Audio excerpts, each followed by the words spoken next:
Gusteau's was a renowned five-star establishment in Paris, France, owned by iconic chef and motivational speaker Auguste Gusteau. However, despite the promising aspects the establishment has garnered over the years, it has also gathered much scrutiny surrounding its controversial work environment, unsafe conditions, alleged kidnappings and murders, as well as alleged drug substances reported to be discovered within the building's storage room.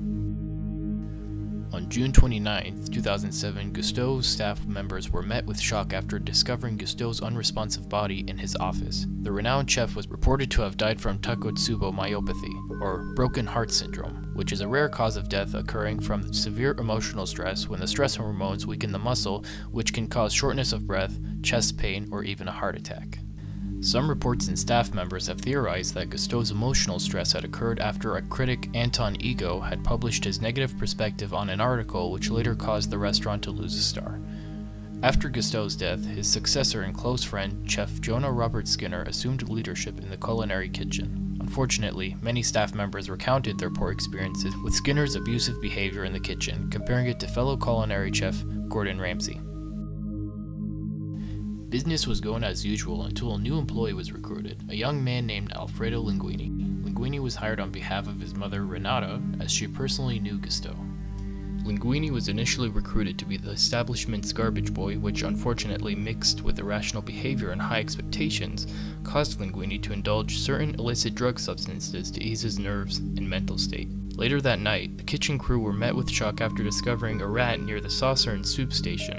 After coming to realize that Linguini had harbored the rodent from guilt, Skinner, along with the others, have furiously urged the young chef to dispose it off of the restaurant's premises.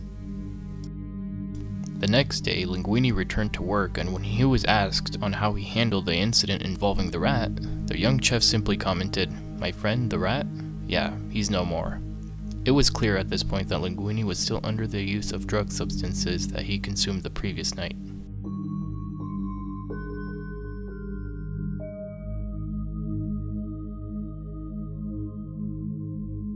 As the days went on, Linguini's behavior grew more and more concerning, as well as Chef Skinner's. The other culinary staff members recalled witnessing Linguini and Skinner's disturbing rivalry in the kitchen and even have made comments recalling on how distracting their bitter relationship was to the work environment. On top of that, it was later discovered that Linguini was still harboring the rat he was tasked to eliminate off the restaurant's premises the few nights prior. Unfortunately, confronting the young chef became a fruitless task as he refused to budge and instead lashed out on his peers, especially his mentor, Colette Tattoo. Linguini insisted on the refusal to dispose the rat as he believed that the rodent was sentient. One morning, Skinner found the rat in his office latching onto the wheel that belonged to the late Gusteau, to which a lengthy chase ensued between the two, to which Skinner failed to recover the wheel and returned to the establishment wet after nearly drowning at a nearby ravine. When it was discovered in the will that any of Gusteau's heirs were eligible for claiming ownership of the restaurant, the news came to complete surprise from the staff members as they would eventually discover that Alfredo Linguini was the one and only son of Auguste Gusteau. After initially being aware that Gusteau and Linguini were related, Skinner was immediately terminated from Gusteau Enterprises after it was made aware that the cruel chef had known about Gusteau and Linguini's relations and failed to follow the wishes of Gusteau's will and the protocols of lineage members taking ownership of family restaurants. After Skinner was fired, Linguini was inaugurated into managerial position of Gusteau's. However, despite the uplifting news and changes, things would take a much darker turn. Although he became manager, Linguini still refused on getting rid of the rat to the point that he threatened to discourage and discredit his employees for the restaurant's success.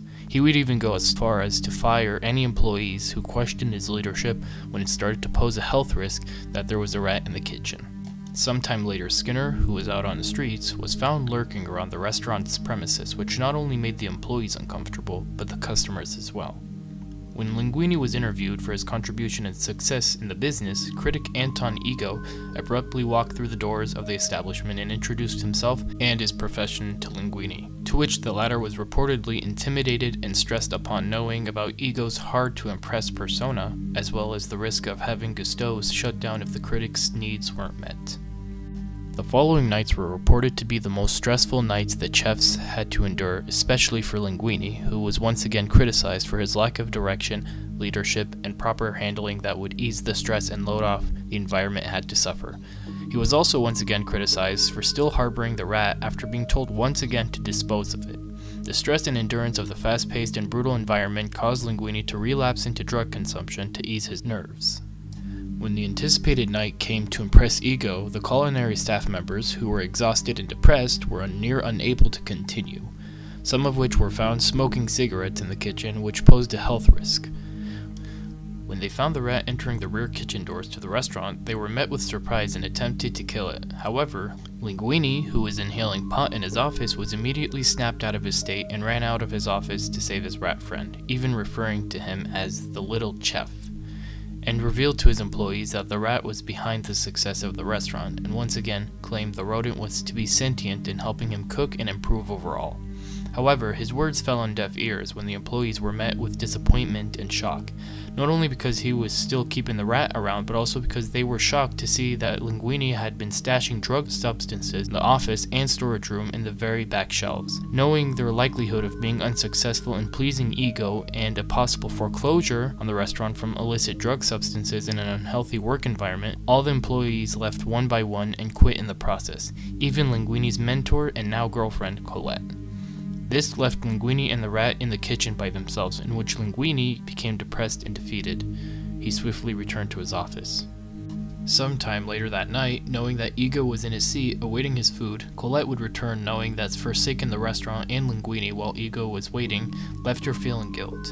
Upon returning, she found a kitchen infested with rats, and Linguini and the little chef conducting and uniquely directing the other rats into making a dish called ratatouille. After a lengthy session preparing the dish, Ego was served his plate of ratatouille.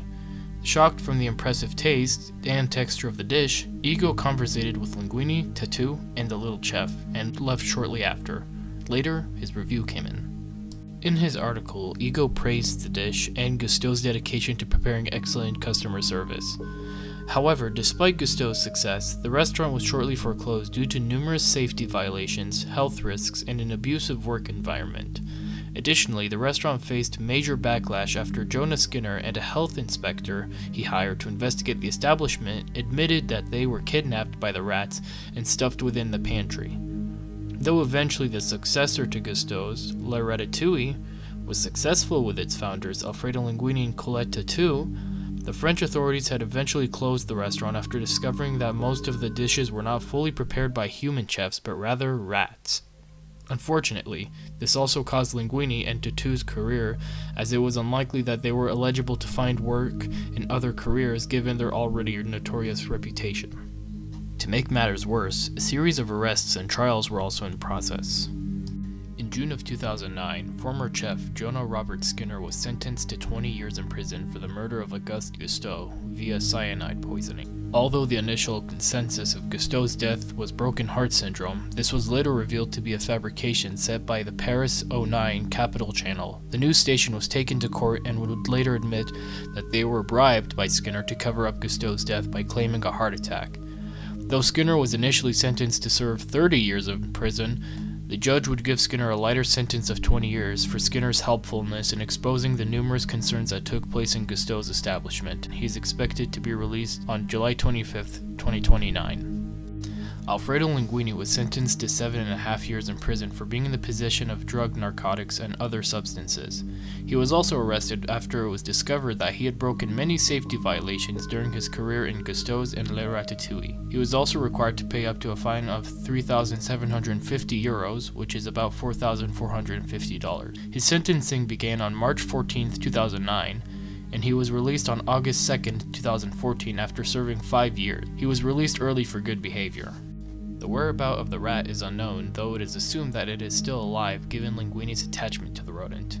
As for Colette, she's currently managing a hardware store, working up for euros to pay for her rent and parking fees. She and Linguini are reportedly still dating.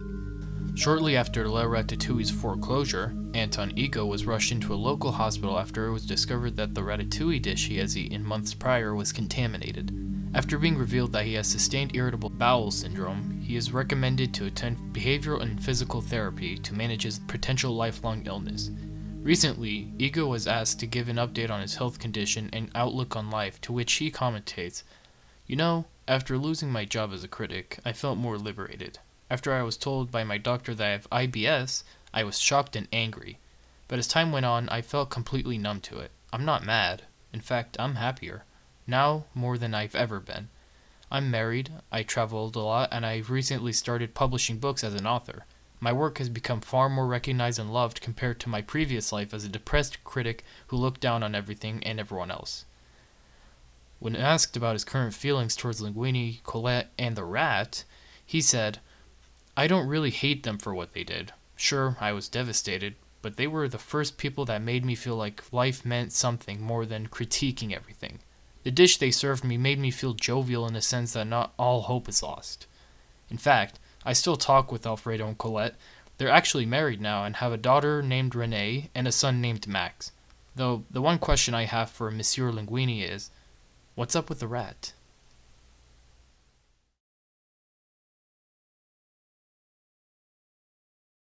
Hey guys, Rascal Star here, and I hope you guys enjoyed that video I just made. It's supposed to be based on one of my favorite YouTubers and my favorite horror YouTuber, Horror Stories, who unfortunately isn't publishing on YouTube now due to YouTube's unfortunate restrictions over the years, but I was inspired by his content and the way he makes his videos since they seem so simplistic, yet of course they work out really well and, of course are admired by many of his fans.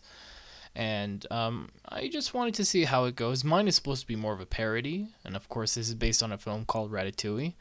If you guys want more videos like this, more of the horror-based ones, then I could definitely do more of that. It seems like it's pretty fun, but definitely time-consuming if you want it to be just right.